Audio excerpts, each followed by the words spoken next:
Hi, I'm Allison. I'm Scott. This is Chloe. And we're living life with the bully.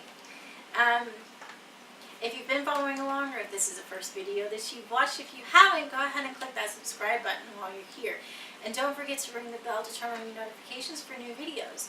We have new videos come out every Sunday that feature Chloe, where she gets to strut her stuff and show off for the camera, which she really loves.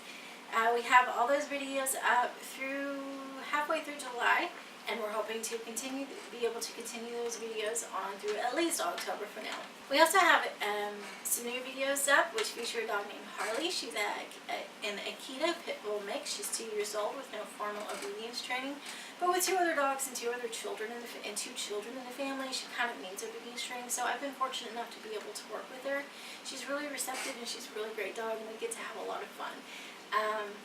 And it's a lot of fun to watch. So check those out while you're here. We've just released a few new videos and we have some more lined up for you. So again, make sure that bell is rung so you get to catch all of those. Aside from all of Chloe's videos, which a lot of her stuff is about Chloe, it is a lot about having a dog, having a pit bull, and what that's like. Another major part of our lives, and we've said this before, is the ketogenic diet. Scott started it last September. And I started it in January.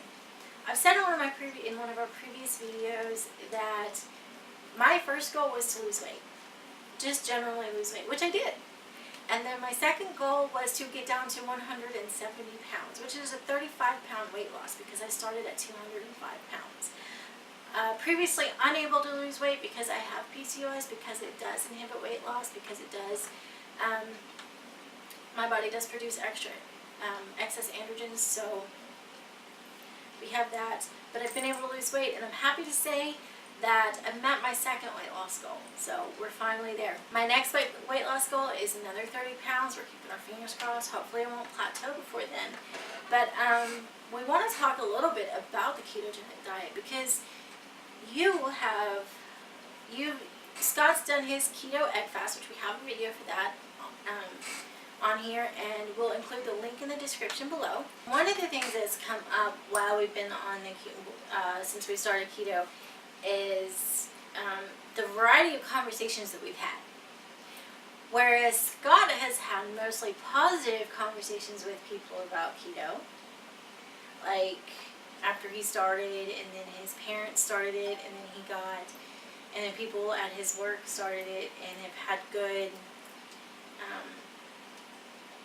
experiences with it. One thing that I keep running into, me personally, is people saying, well, once you quit, you'll gain all your weight back. My thought process now is that I'm thinking, well, what makes you think I'm going to stop?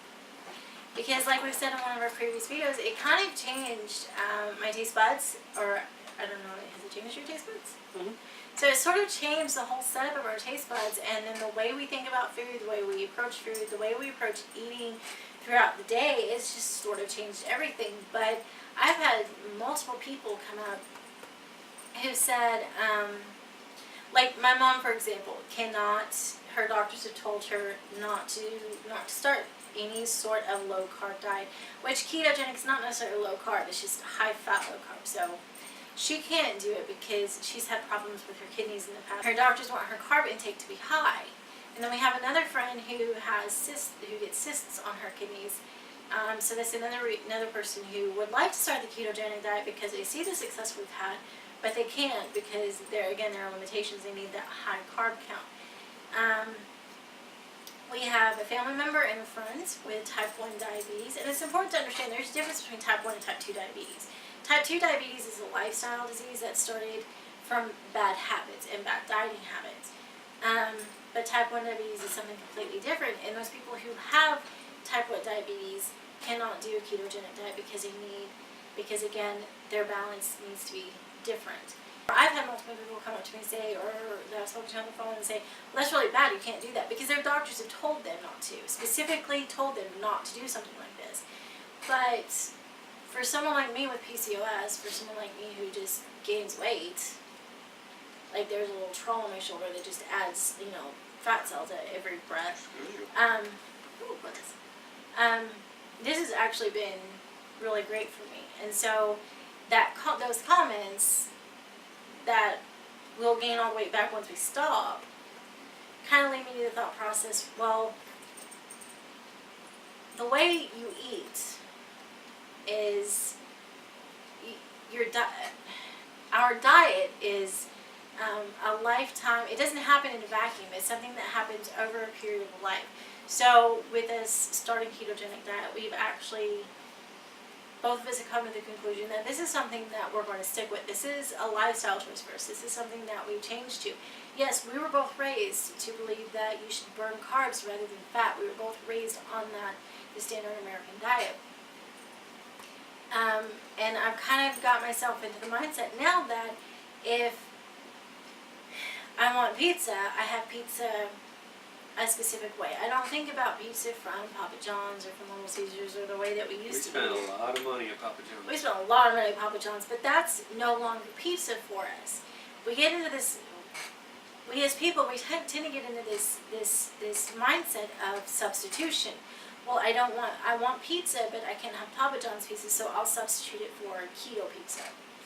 Well, by changing the mindset that it's not keto pizza, it's just pizza the way we eat it, then we accept that this specific diet.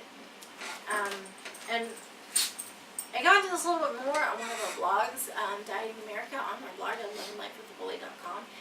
But it's kind of, for us, it's a mindset and it's a lifestyle. It's the way we've decided to change our eating habits, because what it comes down to is that, yeah, if we stop eating, if we change our macros, because right now we put our macros at, 5% carbs, 20% protein, and 75% fat, that's of calories. That's all right. If we go back to the standard American diet, where we eat more carbs, more protein, and less fat, then yeah, we're going to gain weight. But it goes back down to, if we could eat like that, if I could eat like that, I wouldn't have been fat.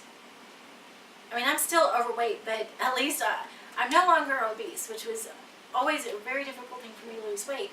And now I'm understanding that if I could eat the standard American diet as carefully, as healthily as I could, if I could eat like that, I would not have been fat.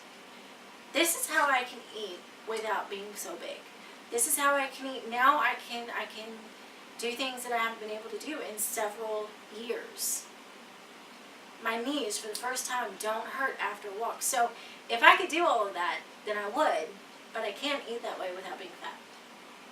So that's kind of the gear that I get in, I guess, whenever people say to me, well, if you come off the diet, then you're going to gain the weight. Yeah, because if I could eat that way, then I wouldn't have been fat to begin with. I mean, I don't know about you, or if you're fat, or if you consider yourself fat. He wasn't fat, he was just bigger. No, I wasn't really doing it for the weight. Like, I was like, at first I was like, oh, look, I lost some weight or whatever. Pants didn't fit, and that was cool, but I mainly did it because I wanted the energy. And the way I could sleep at night, wake up in the morning, ready to go, work all day, and then when I stopped, but I didn't get that whole high and low and feeling dragging down. I was steady. That's what I do it for. I don't do it for weight. And so we keep the macros for keto, so high of fat content, because again, if you could eat the standard American diet or revert back to that diet, then you wouldn't have had those troubles. So that's why we keep keto. That's why we're making this lifestyle choice. So, but yeah, I just wanted to just to have that quick little conversation with you guys. So if you've liked this video, then go ahead and click subscribe for us. Don't forget to ring that bell before you leave to turn on all of your notifications, or to turn on notifications for all of our new videos. We have new videos for Chloe every Sunday. We try to get our videos for our lifestyle and for keto out every week. Sometimes, most of the time it happens, but not always. You can also find us on Facebook, Instagram, Twitter, and G+, if you use any of those particular platforms. We have our website at livinglifewiththebully.com, and if you have anything you want to say or add, go ahead and leave us a comment, or you can send us an email. All of those links are in the description below. And don't forget about our special announcement video, guys. By sharing the videos, by liking, by subscribing, by leaving those comments, you're allowing us to meet the threshold that we need to make the donation that we want to the Wake County SPCA. And one thing that I forgot to add in that video is if you want to make a donation to the SPCA on your own without doing any of this, there's a link for the ASPCA below that you can follow and do that on your own. So again, guys, thanks for watching, thanks for sharing, and thanks for subscribing. Bye. Bye-bye.